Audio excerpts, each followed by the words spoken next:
چلتے ہیں آج روح میں جو انگنت چراغ، اس روشنی کا سلسلہ غار حرا سے ہے۔ ان کا کرم ہے آج اگر سرفراز ہوں، جو بھی ملا ہے آج تک وہ ان کی عطا سے ہے۔ السلام علیکم ورحمۃ اللہ وبرکاتہ۔ پیاری بہنوں اور بھائیوں، اللہ تعالیٰ نے کسی نبی کو ایک معجزہ دیا، کسی کو 2، کسی کو 3 معجزے عطا فرمائے۔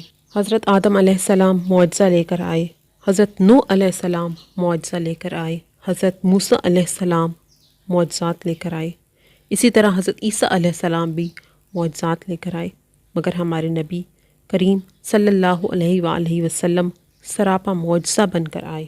آپ صلی اللہ علیہ وآلہ وسلم کا دیکھنا معجزہ، آپ صلی اللہ علیہ وآلہ وسلم کا بولنا معجزہ، آپ صلی اللہ علیہ وآلہ وسلم کا بیٹھنا معجزہ، آپ صلی اللہ علیہ وآلہ وسلم کی ذات، آپ صلی اللہ علیہ وآلہ وسلم کی صفات، آپ صلی اللہ علیہ وآلہ وسلم کی ہر ادا معجزہ ہے۔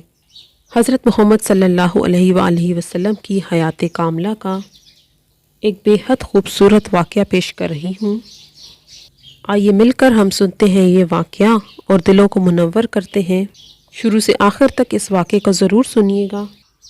ایک مرتبہ ایک شریر یہودی نے محض شرارت میں حضرت محمد صلی اللہ علیہ وآلہ وسلم کی خدمت میں کھجور کی ایک گٹھلی پیش کی اور یہ شرط رکھتے ہوئے کہا کہ اگر آپ آج اس گٹھلی کو مٹی اور پانی کے نیچے دبا دیں اور کل یہ ایسا تناور کھجور کا درخت بن کر زمین پر لہلہانے لگے جس میں پھل یعنی کھجوریں بھی پیدا ہو جائیں تو میں آپ کی تعلیمات پر ایمان لے آؤں گا، گویا مسلمان ہو جاؤں گا۔ نبی کریم صلی اللہ علیہ وآلہ وسلم نے اس کی یہ شرط تسلیم کر لی اور ایک جگہ جا کر آپ صلی اللہ علیہ وآلہ وسلم نے اس گٹھلی کو مٹی کے نیچے دبا دیا اور اس پر پانی ڈالا اور اللہ سبحانہ تعالیٰ سے دعا بھی کی اور وہاں سے واپس تشریف لے آئے۔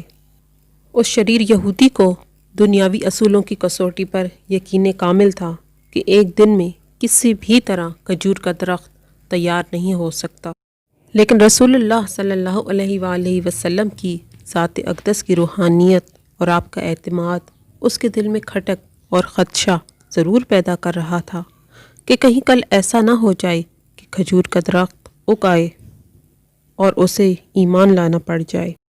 اس نے اپنے اس وسوسے کو دور کرنے کے لیے پھر دنیاوی اصولوں کی مدد لی اور شام کو اس مقام پر جا کر جہاں کھجور کی گٹھلی آقائے دو جہاں صلی اللہ علیہ وآلہ وسلم نے بوئی تھی اس کو وہاں سے نکال لیا اور خوشی خوشی واپس آ گیا کہ اب کھجور کا نکلنا تو درکنار، کھجور کے درخت کا نکلنا ہی محال ہے۔ لیکن وہ نہیں جانتا تھا کہ جب معاملہ اللہ سبحانہ تعالیٰ اور اس کے رسول صلی اللہ علیہ وآلہ وسلم کے درمیان ہو تو دنیاوی اسباب بہیمانی ہو جاتے ہیں۔ اگلے دن آقا دو جہاں صلی اللہ علیہ وآلہ وسلم اور وہ یہودی مقام مکرمہ پر پہنچے تو وہ یہودی یہ دیکھ کر حیران رہ گیا کہ وہاں ایک تناور درخت کھجور کے گچھوں سے لدا کھڑا تھا۔ اس یہودی نے جب اس کی کھجور کو کھایا تو اس میں گٹھلی نہیں تھی، تو اس کے منہ سے بے اختیار نکلا، اس کی گٹھلی کہاں ہے؟ مرقوم ہے کہ اس موقع پر رسول اللہ صلی اللہ علیہ وآلہ وسلم نے ارشاد فرمایا کہ گٹھلی تو تم نے کل شام ہی نکال لی تھی، اس لیے گٹھلی تو کھجور میں نہیں ہے، البتہ تمہاری خواہش کے مطابق کھجور کا درخت اور کھجور موجود ہے۔ کہا جاتا ہے کہ وہ یہودی اللہ سبحانہ تعالیٰ کے اذن سے رسول اللہ صلی اللہ علیہ وآلہ وسلم کے اس معجزے کو دیکھ کر مسلمان ہو گیا۔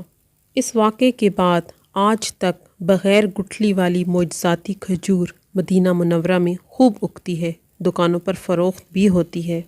اس کھجور کا اصل نام سکھل ہے، اسے سخل بھی کہتے ہیں، اور اگر آپ کو نام یاد نہ بھی رہے تو آپ اسے بیدانہ کھجور کہہ کر بھی طلب کر سکتے ہیں۔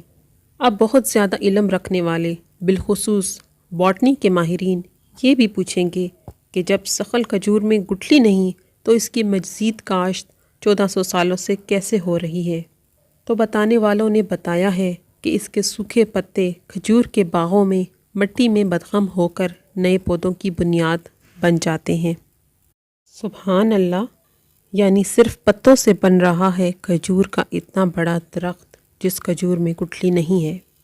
یہ اللہ تعالیٰ کی شان تھی اور ہمارے پیارے نبی صلی اللہ علیہ وآلہ وسلم کا معجزہ تھا۔ امید کرتی ہوں کہ آپ کو ہماری آج کی ویڈیو پسند آئی ہوگی۔ اگر ویڈیو آپ کو پسند آئی ہے تو پسندیدگی کا اظہار اس ویڈیو کو لائک اور شیئر کر کے ضرور کیجیے گا۔